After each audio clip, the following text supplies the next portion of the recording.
Hay una pregunta que los historiadores llevan siglos intentando responder. ¿Por qué Madrid? En 1561, cuando Felipe II firmó el decreto que convertía esta aldea castellana en capital de su imperio, nadie lo entendió. No tenía puerto, no tenía río navegable, no estaba en ninguna ruta comercial importante, no tenía murallas que la protegieran, no tenía catedral, no tenía universidad. Tenía 15.000 habitantes. Para que tengáis una referencia, en ese mismo año París tenía 300.000, Londres 120.000, Lisboa, desde donde se gobernaba el Imperio Portugués, 100.000. Madrid era una aldea, y Felipe II la eligió como centro del mundo. El imperio que iba a gobernar desde aquí era el más grande que la humanidad había construido hasta ese momento. Abarcaba la península ibérica completa, los Países Bajos, el sur de Italia, Nápoles, Sicilia, el Milanesado, partes del norte de África, las Américas desde México hasta el Río de la Plata, Filipinas y los enclaves portugueses en África y Asia. El sol nunca se ponía en ese imperio, y su capital iba a ser una aldea en el centro de Castilla. ¿Por qué? Para entender la decisión hay que entender al hombre que la tomó. Felipe II no era Carlos I, su padre. Carlos I gobernaba el movimiento.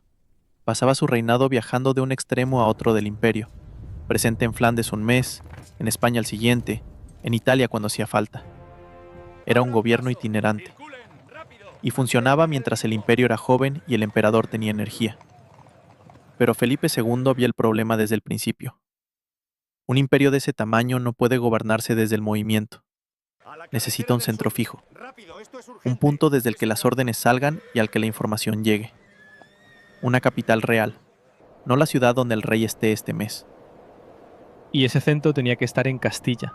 Castilla era el corazón económico y demográfico de la península. Era la que aportaba más soldados, más impuestos, más recursos al imperio. Si la capital estaba en Castilla, la administración central estaba cerca del motor que lo financiaba todo. Pero, ¿por qué no Valladolid, que era la ciudad más importante de Castilla? ¿O Toledo, que había sido capital de facto durante siglos? Aquí está la clave que muchos historiadores pasan por alto. Felipe II no quería una capital que tuviera su propia historia, sus propias élites, sus propios intereses. Quería una capital que fuera solo capital.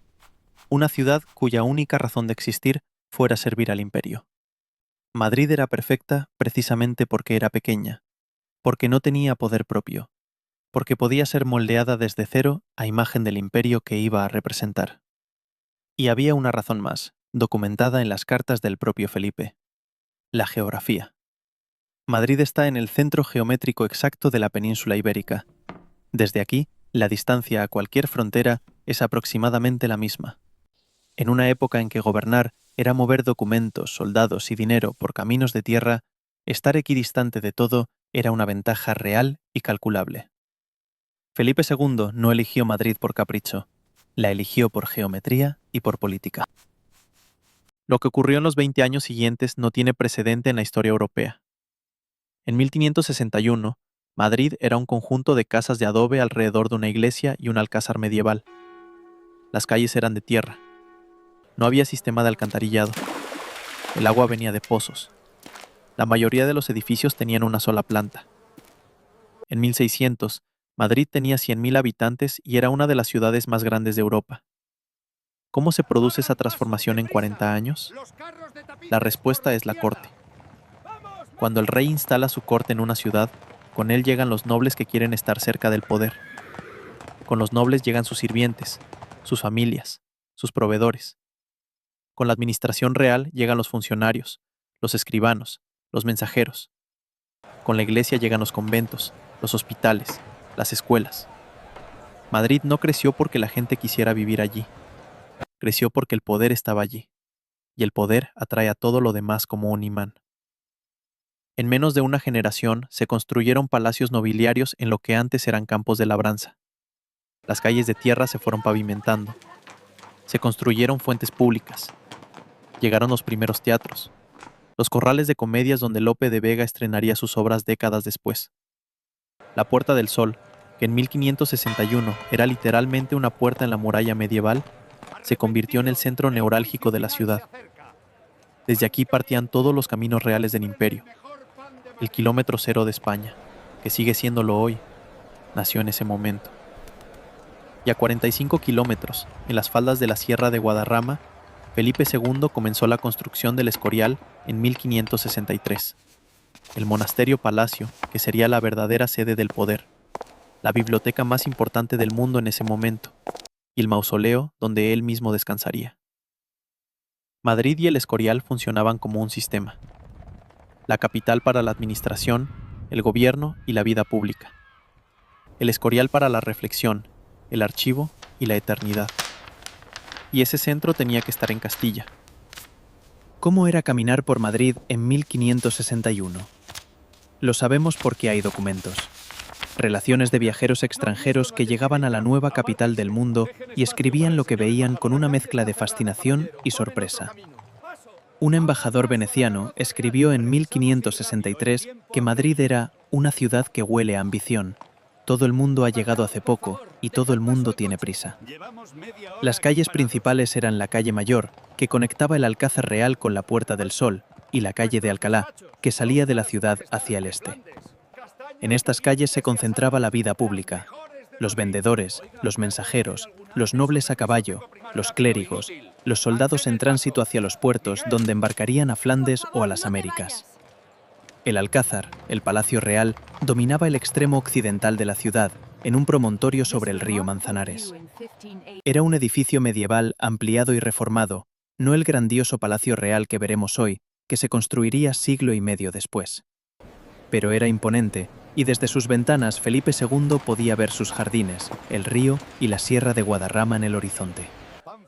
El mercado principal estaba en la Plaza del Arrabal, lo que hoy es la Plaza Mayor, aunque la plaza que conocemos hoy se construiría 50 años después. En 1561 era un espacio irregular de tierra donde se vendía pan, carne, telas y especias llegadas de todos los rincones del imperio. Y por encima de todo, lo que más sorprendía a los visitantes era el ruido. Madrid en 1561 sonaba a construcción permanente. Martillos, sierras, carretas de piedra, órdenes en 4 idiomas. Una ciudad que se estaba inventando a sí misma en tiempo real, sin parar, sin descanso, porque el rey quería su capital y la quería ya. ¿Qué significa que Madrid exista? Significa que una ciudad puede ser creada por una decisión política, que el poder puede mover el centro del mundo de un lugar a otro con la firma de un decreto. Brasilia en 1960, Nur-Sultán en 2019, Washington DC en 1790. Todas son hijas de la misma idea que Felipe II ejecutó en 1561, que la capital no tiene que ser la ciudad más grande, ni la más antigua, ni la más natural. Tiene que ser la ciudad más útil.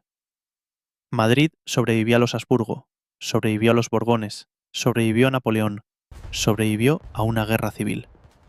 Siguió siendo capital cuando el imperio desapareció. Siguió siendo capital cuando España dejó de ser una potencia mundial. Porque una vez que una ciudad se convierte en capital, desarrolla su propia inercia, sus propias instituciones, sus propias élites, su propia identidad. Y esa identidad acaba siendo más fuerte que la decisión que la creó. Felipe II eligió Madrid por geometría y por política, pero Madrid lleva 460 años siendo Madrid por algo que Felipe II no calculó, porque la gente que llegó a construir la capital acabó siendo madrileña, y sus hijos, y los hijos de sus hijos. La aldea que no tenía razón para ser capital se convirtió en la ciudad que no puede no serlo. Todo empezó en 1561, con un rey que miraba un mapa y buscaba el centro exacto de su imperio. Lo encontró. ¿Crees que Felipe II tomó la decisión correcta? ¿O Madrid debería haber sido otra ciudad?